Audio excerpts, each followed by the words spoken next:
But welcome everybody to the 2026 Coral ERM community meeting. We're so happy to have everybody here today. It's been about 3 years since our last community meeting. So I can say that the steering committee, if I can speak on behalf of them, we're all very excited to have this opportunity to talk with you about what's going on with Coral and to sort of have a conversation. My name is Tim Strezik. I am the Electronic Resources Librarian for the University of Michigan Dearborn, and I am also the current chair of the Coral Steering Committee. We did only set aside about an hour for this meeting, so I'm going to try to hustle through my introductory remarks so we can actually get to the more substantial portions of this meeting today. So just to go over the agenda real quick. There we go, agenda. After this introduction, Rebecca Tatterson, the Electronic Resources Librarian for East Carolina University and also a steering committee member, will give a Coral community update to talk about some of Coral's recent activities, accomplishments, updates, any upcoming development priorities. Following this update, we will have a user showcase with 2 brief presentations, one by Michael Cares, the Electronic Resources Librarian for Jessup University, and another steering committee member, and then one presentation by myself. A theme that we're drawing on for both of these presentations is how we as librarians are able to really take a product like Coral, make it our own, customize it to do what we think we need it to do.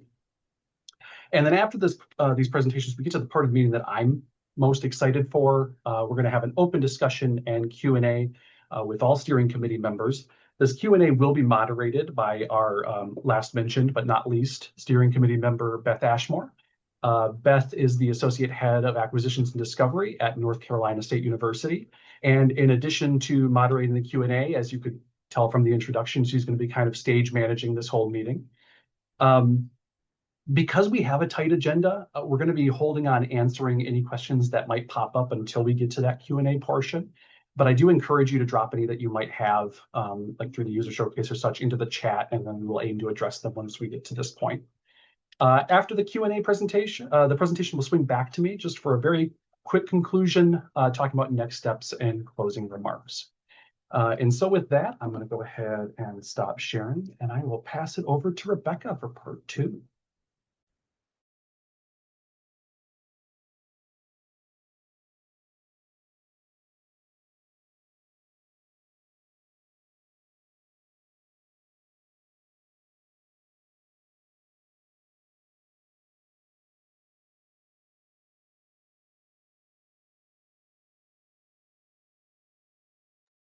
Okay.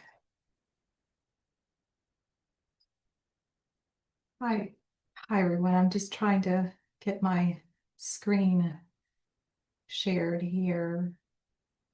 Okay, that looks okay on my end. Can everyone see my slides? Okay. Yes. Sorry for the delay there. Thank you all for joining us today. As Tim mentioned, my name is Rebecca Tatterson, and I'm the Electronic Resources Librarian at ECU Libraries in Greenville, North Carolina. And I would like to begin by just sharing a bit of background on ECU Libraries and our history with Coral. We first implemented Coral in 2013, starting with the resources module to organize and track order information for our electronic resources. Over time, we expanded our use of the system by adding the organizations module and then the licensing module.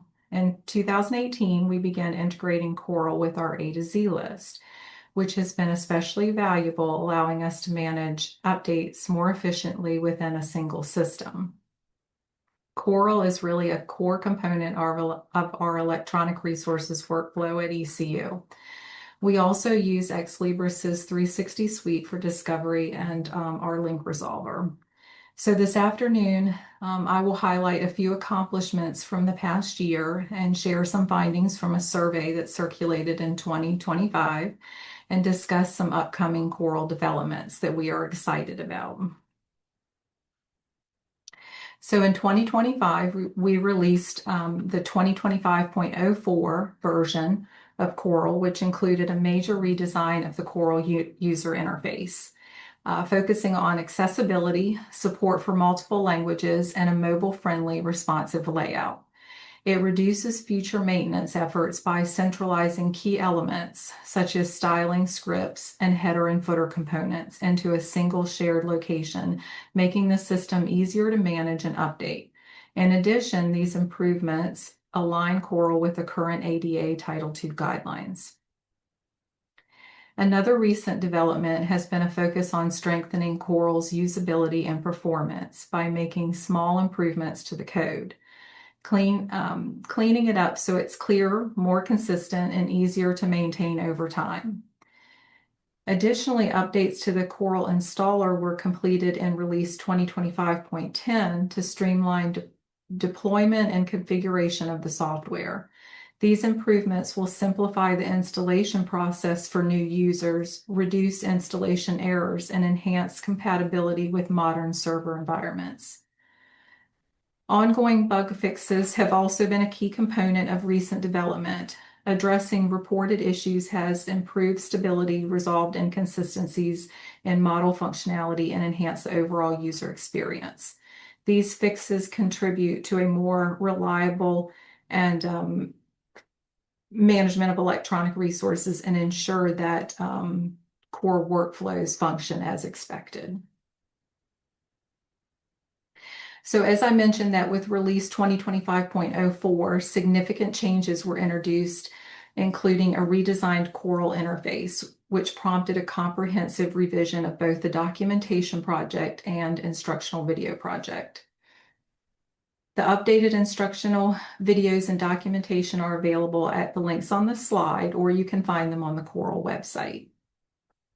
Next, I would like to highlight the resources module. So each module of Coral can be deployed independently, highlighting one of Coral's greatest strengths, its flexibility. The administrative settings within each module allow libraries to customize fields to better support their local resource management workflows.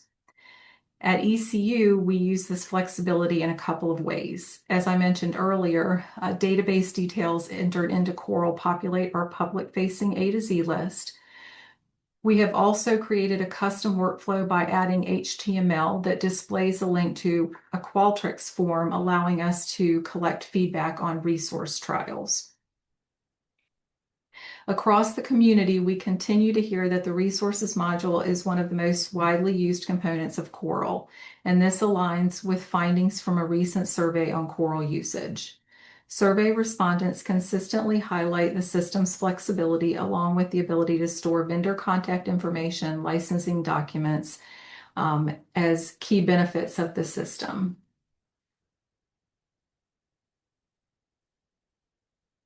Advanced one too quickly.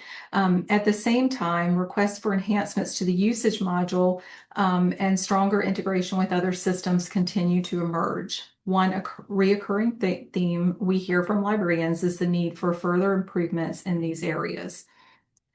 So if this or any aspect of Coral development sparks your interest, we would love to have you join our development team. We're always looking for new contributors. In just a moment, you'll hear from two steering committees members whose libraries have tailored the resources module to meet their specific local needs. But first, I would like to mention a few upcoming development priorities. A major update to the resources module is already underway with an anticipated release for October 2026. This work includes adding a new admin menu that will allow users to manage key system settings such as enhanced cost history tracking, feedback, email addresses, alert preferences, and default currency directly within Coral. We are also modernizing the code behind forms to take advantage of developments in HTML. In addition, we are shifting toward a shared system-wide components rather than module-specific ones, which helps reduce duplicated code across Coral. Another key priority is expanding and enhancing the Coral API to support greater flexibility and more seamless integration with external systems. For example, libraries could configure Coral to automatically send updated resource information to a local script that then would pass data into, for example, like a LibGuides A to Z list. This work will support a wider range of local use cases and improve interoperability across library platforms. I'd like to also mention that if you're interested in trying out Coral, a live demo is available on the Coral website and also at the link that's going to be in my next slide. So these are just a few important links. And if you are interested in connecting with members of the Coral community, staying informed about updates or exploring the system or even contributing to the code base, please visit any of the links on this slide, and we would welcome hearing about your library's work and experiences and encourage you to reach out to us to join the Coral community. And that is all that I have. So I'm going to turn it over to Michael.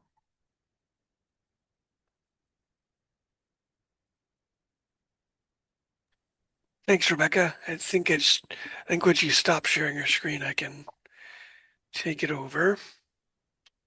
Thank you. So welcome, everyone. So I have the privilege you all see my slide deck. So I have the privilege in talking about a handful of ways like Jessup University has leveraged the ability to use HTML in CoralView just to manage the display of various pieces within the system. And again, my name is Michael Cares, and I'm the Electronic Resources Librarian with Jessup University in Rocklin, California. So since we're short on time, I'm just going to jump right in here. So the first thing I want to mention is like how it works, and that most database fields, within Coral are plain text fields that don't strip out HTML code. And when Coral renders text from the database, it uses standard HTML elements. So what this means is that any HTML code you've saved within a database field is just parsed by the browser parsing engine as HTML, and the various inline styling effects are applied. So at Jessup University, I thought about 3 ways that this has been helpful for us that I wanted to share with you today. The first is formatting notes in Coral. As I'm sure you've all realized, like the kind of text field within Coral Notes, it's pretty basic. You don't get any formatting options. You can't even put in any line breaks that are saved, but HTML styling comes to save the day. So as long as you wrap your text in a span or a paragraph element, you can apply inline CSS styling. And that can be colors, underlining, and as you can see, you can have line breaks by using the BR element. And this is especially helpful if you have a longer note that has to give like, I like some longer notes I've got on pricing information that pass on to future librarians that come after me. And so we use some notes for that. And then when they're a bit longer, especially line breaks, help a bunch. The other way I found to use Coral is linking to license managers outside of Coral. Because while we all know that, Coral does have a licensing component that it has a license analysis tool, we found is like most of our electronic resources are licensed from a consortia, and they've done a lot of that work for us. So since it's already been done and maintained by this outside organization, we didn't see a reason to redo that work in Coral, but we needed a way to link the two. So in Coral records, like all you have an option to do in your Coral licensing record is you can set up a record that you can attach a file to, but you can't just supply another link. Unless you were to kind of edit the basically the name of the Coral licensing record itself to be a link, which you can in fact do. And the HTML code is put here for you. So if you name if you make the name of your license record instead of just some text, but to be HTML code that's like view your lessons, view licenses in the outside system, or view the license record. You can just concatenate those two in a text field, and you've got two options. And the reason you have to kind of provide both links is if you just provide the link to the outside system, you then can't get into the license record to then edit it if it ever needs to change. So that's why you have to do both. But it can be done, and it works well. And then I should back up and, oh, can I back up one and say that you can still do all the other, like tracking like what organization it's from, whether it's complete or in process, but it's just basically pointing for the actual information for the licenses now it maps. You're just pointing that piece to the outside system. But you can, again, you can select this same like licensing record name and apply it to the multiple resources in which it then applies. So you don't lose any of that kind of like mapped functionality at all. The third way, and honestly, my favorite way this helps, is creating proper links in the organizations module.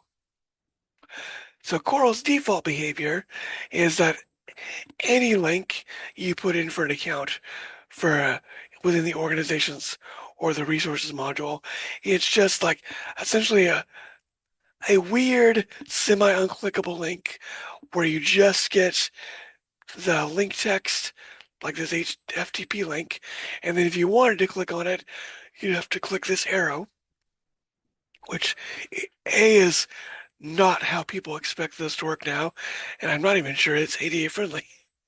However, this is another field where you can just put in HTML code and it will render it. So as you can see for the statistics URL, I just used a version of the HTML code below where it's anchored in basically a link element. You put in the text, you could set the target attribute, and if you really wanted to, you can set a hover title and things as well, which we didn't do because it's an internal system, but the things that it supports. And now, as you see under use statistics, you would get a link that's formatted as expected, and so you can just click on that and be set into the system. One thing to note, like if you do click like this kind of arrow character, that will it's no longer a working link. But most people, they're going to click the title anyway. So less of an issue, but I just wanted to make you aware of that. And that's all I've got for you. That's all I've got to share with you today about how to use HTML within database fields. So thanks for listening. I'll pass it to Tim. All right. I'll keep it back. We'll go ahead and share my screen. Okay. Actually, I'm also gonna, where's my notations? Goodness. Red dot here. There's my spotlight. Perfect. Okay. So the University of Michigan Dearborn has had a sort of custom home built databases A to Z list for as long as I've been here, so about 10 years now. And one of the things that we've always kind of run into is that if you want to manage what electronic resource or what database is listed under which subject category, that's something that our subject specialists have always had to reach out to our tech systems department to manage, because there has been no like front-end interface where subject specialists could manage the databases in their subject categories. And while that's not like a whole lot of work, it's updating like a single table in the database. It's like 5 seconds. It does create a whole situation where I've often wondered myself, because I'm the one doing it, like, why not just let the people who know what they're talking about just go in and directly manage their own lists? And when we adopted Coral about 5 years back, I realized as I was looking at it that, hey, there's this wonderful subjects category form already built into Coral. And I was wondering, how could I possibly combine these two things? And lo and behold, that's what we did. So for my demonstration, we have this database from Alexander Street Press called Filmmakers Library Online. I am the subject specialist for film here at UM Dearborn, and lo and behold, I'm a bad subject specialist because I don't have Filmmakers Library Online listed as one of my databases, and I want to go in and change that. So in order to modify Coral to be able to do this, we essentially had to do two different things. First, we had to write some scripts that would get the subjects form to communicate with a script on our library's web server in order to sort of like take in the package of the results of whatever the form processed in the subjects form, and then make updates to our A to Z databases, MySQL database. But a second thing that I wanted to do was, if I was turning a bunch of subject specialists loose into Coral, I wanted to really make sure I limited what kind of edit privileges they have. And one thing that Coral, at least right out of the box, has is not a whole lot of, it doesn't have a whole lot of different privileges. Right now, I think there's like 3. There's administrative, view, edit, and then view. And so if I wanted subject specialists to be able to edit the subjects, it would have required turning on edit privileges for essentially everything in the resources module. So what we did was we added a 4th privilege ID, subject specialist. And right now I'm an admin, so you see I have access to everything, but I'm going to go run into my database real fast and just change me over and reload the page. And this is what our subject specialists normally see if they were to go into the resources module. They'll get a pre-filtered list of resources that matches what we have in our A to Z list database. And from there, they can see sort of the basic product information page and get view-only rights to the description, URL, all that sort of jazz. And then the subjects table, you'll notice I don't have the actions anymore to delete these subject areas.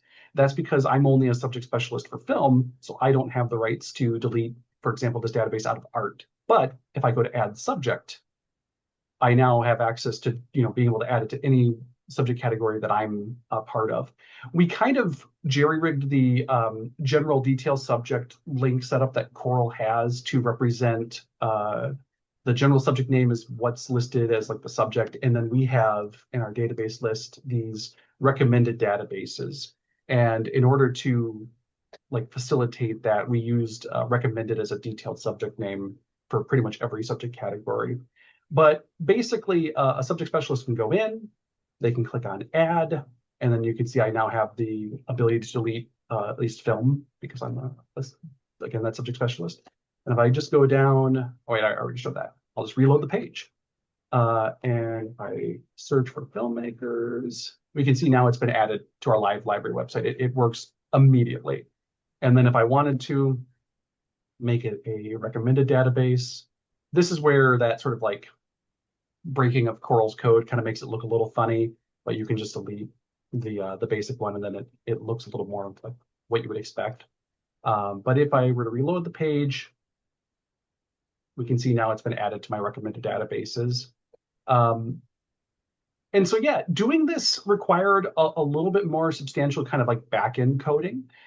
We had to modify the, I'm just going to add that back to film because I do want that in there. We did have to add in code to the subjects processing form that would sort of like I said, package whatever the form results that are being processed and send them off to our database or to our library web server to them be taken in and validated and whatnot. We also had to go in and modify Coral's databases themselves. So the resources user table now, or not the resources user table, the privilege, there is a, yes, privilege table. We added a new row for subject specialist. And then when we got into the code for the resources modules page itself, we set it so that, like, for example, this menu doesn't display at all for people that have a privilege ID of 4, which is our subject specialist. We also went into the, I believe it's the general subject, the general subject table, and we added a column called subject specialist that allowed us to add the identifiers for our users into that database table, so that it knows, for example, that I'm only the subject specialist for film, and it knows to just sort of like only give me the edit options for that. So there is still a bit of back-end work when it comes to like managing the users. I still have to go into the database to kind of handle that. But for our users, it's completely like night and day compared to what it used to be. And I'm trying to think if there was anything else major that I wanted to make sure I outlined. That's pretty much it. I do want to make sure I keep time for the Q&A portion, but yeah, it was real exciting. Game changer for us over at UM Dearborn. I have fielded no subject category like requests since we introduced it. When we announce new databases, we just send them a link to the Coral record, and they're able to make changes and modifications to their heart's content, and kind of put ownership of those subject categories back in the hands of our librarians. That's great. I want to thank all of our presenters so much, all of our steering committee members so much for presenting and sharing information. And now we open it up to all of your questions. I have a couple to just get started, but feel free if you have a question to come off, to unmute yourself. This is a meeting format, so you can feel free to unmute yourself, or to just pop it in the chat, and I'll read it out for everyone. So while people are thinking about their questions, Michael, I wanted to ask a question. So a lot of the HTML that you were showing us in Coral had to do with links. Have you found any other HTML code that you found useful to embed in Coral? Because I think that's such a great, like, it really opens up a whole world to be able to say, oh wait, I can add code to this. So definitely links was very helpful, but actually just being able to style, like I had mentioned, put some styling on those notes, especially when they're longer. Notes has been really helpful. The BR tag does wonders, right? Otherwise, it's like a big wall of text. So I mean, I know it's simple, but I love like being able to do that. But but outside of links and text formatting, I haven't experimented too much. But in theory, it should take just about any like element you want to put in there. I thought about getting crazy and seeing if I could get it to like take an image just for fun on those notes, like a meme. But I wasn't. I didn't have a chance to test that. But you got to wait for a really special database now that's meme worthy. But I love that idea too, and to get to the accessibility that Rebecca was talking about, like being able to add that code can really make it a much more accessible reading experience. Like you said, to be able to take it from being a wall of text to being like an ordered list, or to having headings. Like all of that is stuff that you can do once you can add that HTML code. That's so awesome. Thank you. Tim, I had a question for you too. What has been the feedback from selectors about working in Coral? Have they had experience in Coral before? They have not. This was the introduction to these subject categories was really the first time for a lot of our subject specialists to start getting into Coral. Up to this point, it's mainly been tech services and tech systems. Our department is tech systems. It's a merger of systems and tech services. It's been a tech systems tool. And the feedback that I've heard so far has just been honestly excitement. People at UM Dearborn, we're a smaller library. We have the staffing of roughly like some community college libraries in Michigan and stuff like that. But because of our relationship with Ann Arbor, we have like a whole lot more resources than usually an institution our size does. And even our librarians have found sometimes going through those lists and going through those resources kind of unwieldy.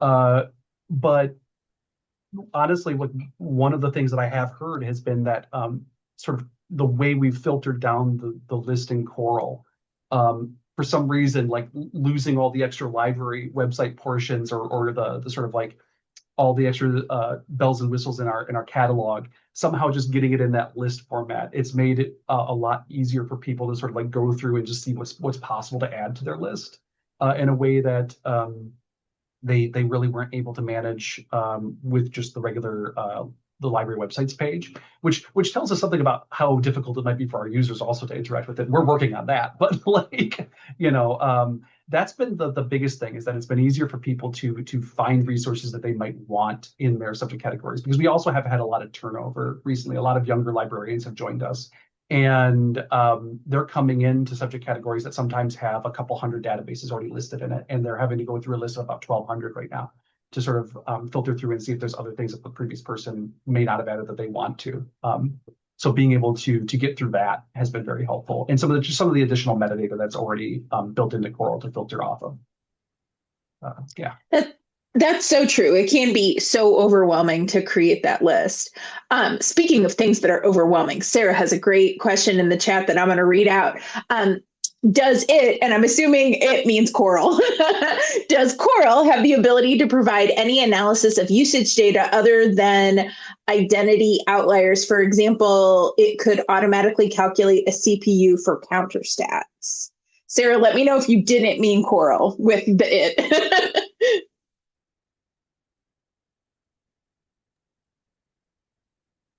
I mean, I can at least tee I can at least tee up, although I will welcome another steering committee member, because at Dearborn we only use the resources, organizations, and licensing modules. But I do know we do have technically the usage statistics module, and I believe that also. Apologies, I'm gonna punt that over. Who on the steering committee is using the usage statistics module? Is anybody? I have used it. I think where we need to start is the user statistics module is in an interesting place in that it doesn't support Counter 5.1, and unfortunately the vendor that had been spearheading the development of the user statistics module had Steersy Dynix has moved away from the product, so it's kind of stuck at Counter probably 5.02. There was a usage statistics like front end, like analysis dashboard they had built, but in my experience, it was very slow, and it struggled with like very large counter reports because of just the way it was built to parse data. And I don't know, and cost per use wasn't supported, as far as I know, because of the couple of different ways you could track resource cost in Coral. So that wasn't linked up. So it's not to say it could never happen, but it doesn't now. And there's several things that would need to happen before it could. But it can certainly, at one point, it could have harvested them automatically for you, and you could have downloaded them to do your own analysis. But again, with the move to 5.1, it doesn't support those reports at this time. Yeah, the modules are there. They need some TLC, which, we throw out there. We're a very welcoming group. If you're hearing from these people, you're like, I think I'd like to get in on this community. If you know of a programmer that's looking for a challenge that might be interested, please refer them to our community. We would love to talk with them and potentially, help them with a great new project, because we're always looking for folks that are just interested in getting more involved in an open source kind of project. Sarah, feel free to add any follow-up questions. Anybody else, feel free to add questions. I have another question that's kind of for all three of our presenters here. How big is the team that supports Coral at your libraries? Since that's one of the questions that I think sometimes when we think about, using something that's a more open source thing, people are like, wait, do I need a big team to support that?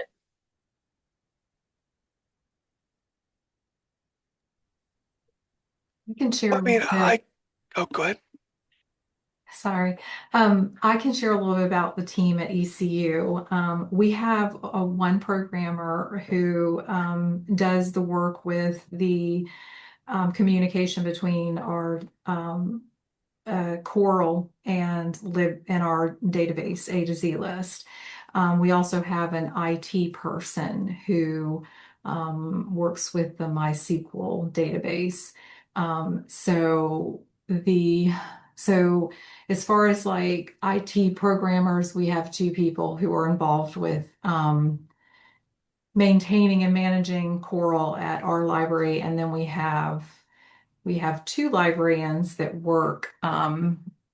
do work in Coral to like our resources module to set up new databases and licensing and things like that. So, but we do have people that are kind of in and out. We also have a cataloger who, because we also add cataloging details in Coral for like where we're getting our MARC records for electronic resources. So we have several people here that are involved with it.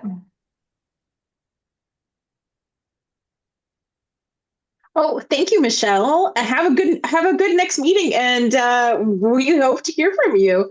I'm going to stop before because I want to answer. I want to make sure we have time to answer Linda's question. Linda had a question. She says we have BC ERM SDX, which I'm assuming is Blue Cloud ERM Circe Dynex, based on Coral. Is this a version that isn't being updated? Circe wasn't very clear about that, to be honest. So it was unclear whether like they were going to eventually replace that, they were just going to run their own fork. Like, we don't know. I guess what I would ask Linda is like, did they incorporate the most recent UI updates that the base Coral, that basically the Coral project had rolled out? So I mean, if so, then maybe they are just kind of like staying on the base and just like doing their own fixes for themselves. Well, last I looked at that, what they're showing online, it looked like they still have the old UI. So I guess what I would recommend is talk to your sales and support rep, and I would look at the demo site, and if your experience with like Blue Cloud, if it doesn't have the new UI, I would really pressure Circe to maybe reconsider that decision and refactor stuff on the new UI, because the new UI is amazing. It's night and day difference. And I also know that there was leadership for Circe Dynex, so they may decide to, revisit that decision. And Yeah, I'd also add, it does sound like, I know Andy, who was the sort of, what's the name of that type of membership? They were a member of the steering affiliate. Thank you. They were affiliate members representing Circe Dynex, and the last update that they were involved in was one of our 2024 versions. It was the 2024.10 version, but that was before the new UI update, which was 2025.04. And yeah, at the time it sounded like they were stepping back, but I mean, there's no reason why they couldn't keep pushing from the fork. If they wanted to, we'd be more than happy, if they were to sort of adopt some of these changes.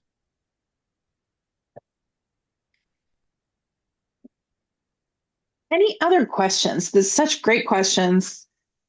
I think I will say, to circle back to like how many people support Coral at your library. Like, I'm probably unique in that Coral is an internal tool for us, but we are vendor hosted, not through Circe, but with Equinox. So they're another open source vendor that does basically provide hosting services for Coral.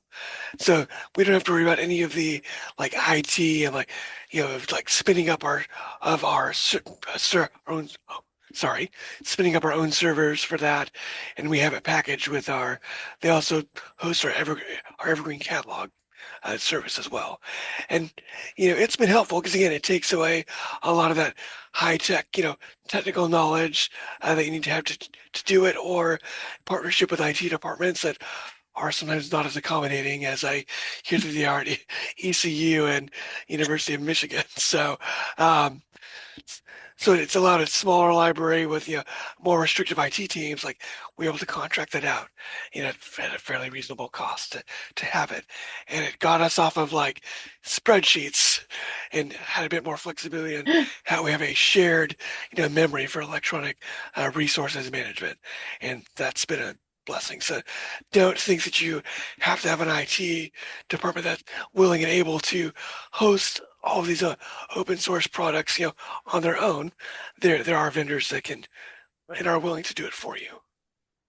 Yeah, and it's very much a different commitment too, because I think sometimes, like when we're trying to get positions for particular roles, the idea of hiring a person seems like a gigantic commitment. But if you say, but we could contract this out, that's a different, sometimes there's money, even if the money is not that different, although like who knows what the money is, but, even if the money is the same, it's the idea, it's the difference between a contract and a whole like employee.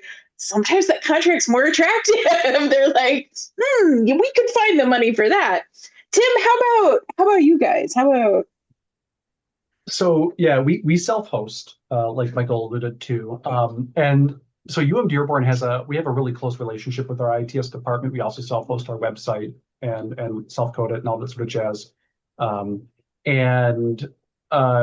Because of that, it was fairly easy for us to talk to them and say, hey, can we just have some server space and try this out? Beyond that, beyond ITS setting up the server, as far as like the installation of Coral and maintenance, it really is just me. We do have a cataloging librarian who helps put in some of the database information or electronic resource information into Coral. And then our acquisitions staff member helps maintain some of the organizational account information. But that's just account maintenance information or maintenance information of the content in Coral. The actual maintenance of Coral, Right. One-person job right now. But I'll just add too, one other thing we did before we talked to ITS, and this does require a bit more technical know-how than I think having ITS set up a server and run the installer, because honestly, Coral's installer is it holds your hand pretty well, even before the refactor we did last fall. But one thing I did is honestly, I installed Coral on a Raspberry Pi that I had at home just to try it out. If you wanted to try putting your own information in, if you like us were on the spreadsheet method and we're like, we just need to get something together. I did for a brief moment in time have it running on a Raspberry Pi that was sitting in my living room, and I was just putting the information there because at the moment I was the only one needing to access it, so I didn't have to worry about the web interface. And then when we moved to the server-based version, I just had to export those databases and rewrite them back into the website. So it requires a little bit more technical know-how because you're working with a Raspberry Pi and you're kind of setting up the server on your own, but it is cheap. I think those are going for like $50, some of them now.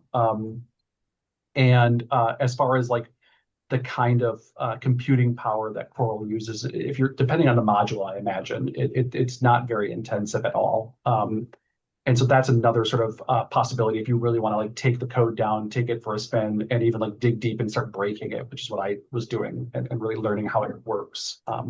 That's another sort of like pathway forward. That's awesome. I will say too, at NC State, we have one person in our digital library initiatives who is the Tim who maintains Coral for us. And then the rest of us, we have an ERM committee because we have 2 different ERMs currently. And we're NC State, we're a little maximalist. If you've ever visited our libraries, we like everything big. I see Cynthia agrees. we have a maximalist approach. Oh, and we get a Wolfie. I love it. Yes. So we have a maximalist approach, but it is, I will say it is, it's pretty amazing how much power you can get off of something that has, like one developer behind it. It's pretty, I shouldn't say that. It's got one developer on site and then a whole, you've got Tim in the Yeah. background and a steering committee too behind it. So it's a lot more than that, but it's pretty impressive. Any other questions from the group? Any questions from our steering committee for the group? Well, I'll pitch it, even if it's not a question. I mean, do people have, as the person in the steering committee who often spends a lot of time in the issues that get reported and trying to help answer people's questions and try to resolve them with the bug fixes, I've often wondered, like, I do something and I fix it, and I'm like, gosh, I hope that worked for them. Like, I hope I didn't just make a change that just messed up somebody's day. That's, you know, that's something that's kind of like in the back of your head all the time. So I would just pose, if you don't have a question, is there something that you've been, like a metaphorical verbal tomato that you've been itching to throw at my face now that you see me, that you would like to share? Like, I think this would be an excellent opportunity to hear, you know, feedback about what we've been doing and whatnot. And I do see Cynthia, go right ahead. Not a Coral user yet. I'm a new library director, and yes, I am CHAS 05. So I lost my electronic resources librarian. State of North Carolina is in a very special place budget-wise. And I can't hire right now. So is Coral going to be something that my tech services person and I, with the support of an IT person, that we can make all of this, make the electronic resources? Is it going to make it easier? Because right now, I just want to go in the parking lot and cry. So I can jump. 100% feel your Yeah. pain on that one. Yeah, at Dearborn, you know, we talk about those, like the support we have, like ITS and stuff like that, but it feels like sometimes with the resources coming in from Ann Arbor, that there's like a fire hose blasted at me, and I'm the only person to be able to manage it. So I feel that the sort of overwhelmingness of it all. The nice thing about Coral, and Rebecca highlighted this at the beginning, is just how modular it is. You don't have to take the whole product all at once. And as a matter of fact, when we introduced it at Dearborn, I only installed the resources module and just started there. And right now, even before we go through the sort of like the next big update is going to be focused on the resources module. We're hoping to add in a little bit more customization and a little more features. But just right now, I find the admin side of things, where you're sort of editing what values you have available to you when you go through it and setting up the forms, to be pretty straightforward. You can customize it to suit whatever needs you have. And at least in my experience, when we introduced it, what we did was we just sat down, and it was just sort of like one tab at a time, just sort of breaking it off into little chunks. Okay, how do we want to set this up? And identifying like what things we needed to change and what things we could just do straight out of the box. And honestly, we found that to be fairly manageable. We weren't using every component of it. There was a mention before of like the enhanced cost history. Probably don't need that if you're just starting out, just trying to keep track of one location to keep information. You know, I would say, like, it is manageable, especially if you have multiple people kind of working in it. You just want to make sure that when you get it, you start small. You don't have to introduce every single feature all at once. I think that's when it starts to feel a little unmanageable, but that's the case with, like, I think any software package. Yeah. I don't know if other thoughts. And I would say, just realize what it can and can't do for you. Like, it's more about like managing information about resources and the relationship between like vendors and resources, but it's not going to go in and like change things for you in a vendor platform.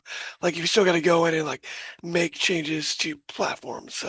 We just want to be aware of what we're talking about. Like, great for managing relationships and information, but you still have to go into ProQuest to manage some settings, or like EBSCO, and enable things like the 3 places in the knowledge base and databases you need to.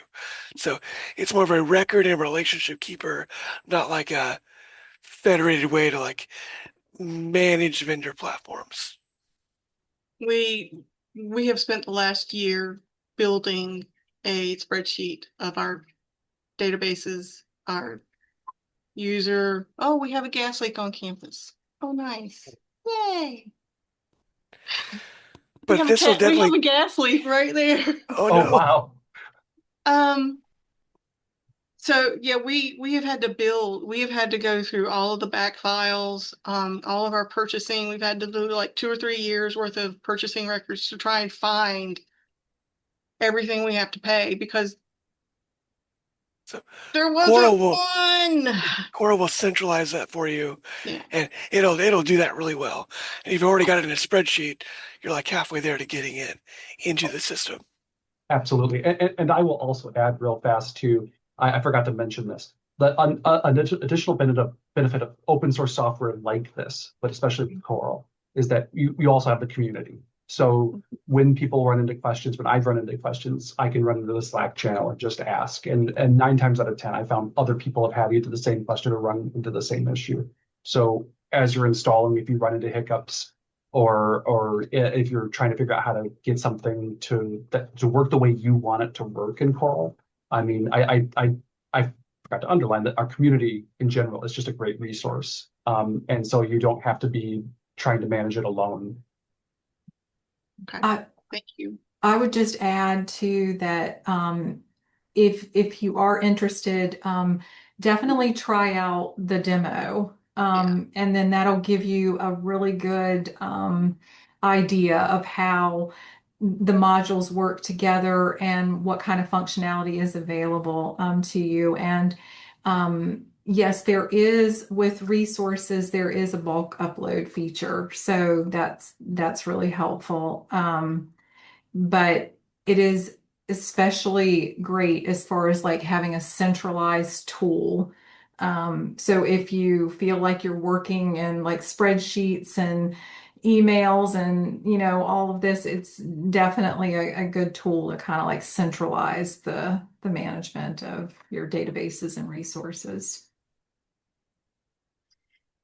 Yeah, ERMs are funny because they can do so much, but they can really only do as much as you have the time and energy to like give them. And so I think like Janelle kind of cuts at the heart of it, where it's like, can I upload what I've already got? Like I've already done so much, and it's like, and being able to do that, it takes some of that work off of your shoulders, being able to say, yeah, you can give us that spreadsheet and we'll start there, which I mean is truly, like Michael said, half the battle. All right, so we have 6 minutes left, so I'm going to turn things back over to Tim to do a little wrap up. That said, before it goes to Tim, please do, if this puts things in your head and you have questions about getting more involved, or if you're not a Coral user but you think you might like to be, please don't hesitate to reach out. Like Tim said, it's a great community to be a part of, and we'd love to have you.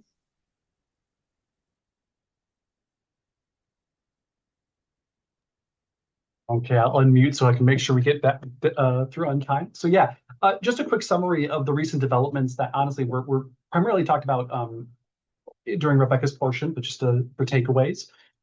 We have last April was the 2025-04 release, which focused on accessibility and updating the user interface, and most notably for myself, and I know Beth, light and dark modes for the UI, which is lovely. There was also updated documentation for the Coral module tutorials that was released.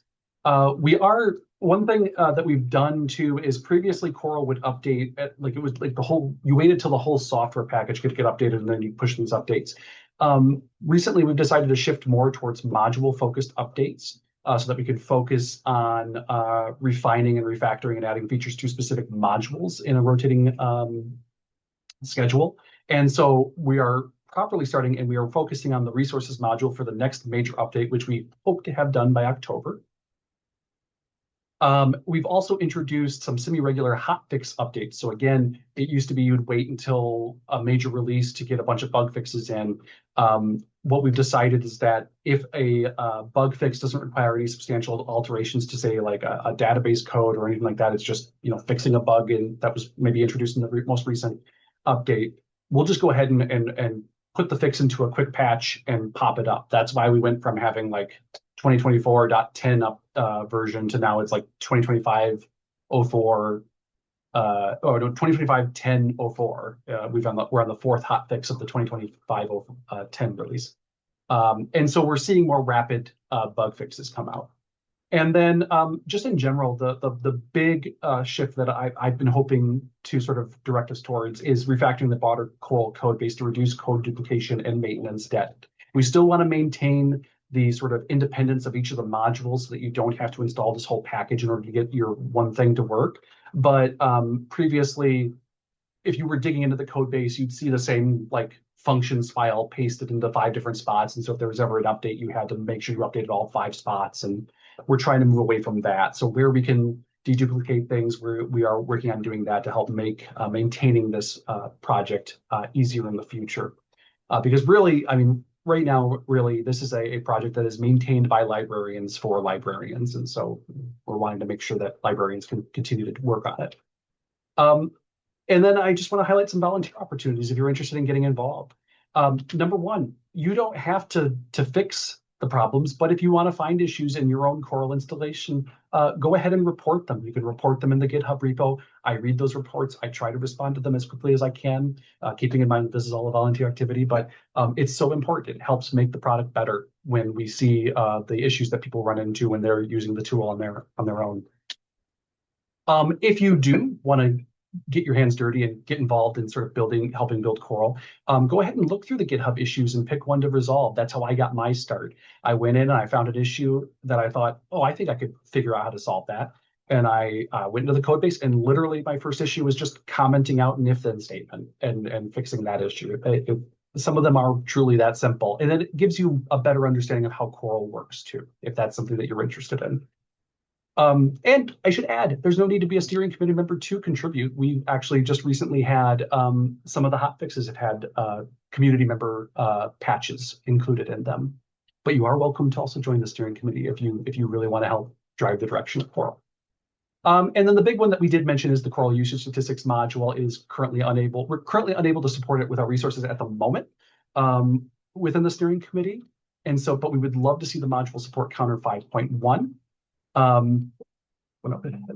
So if that's something that you would be interested in doing and you want to sort of take ownership of that, we would love for a library or a person to sort of take that over and then give it back to the wider community if they'd be willing. And then obviously we would love to have you get involved in the community if you're not already. We do have a Slack channel.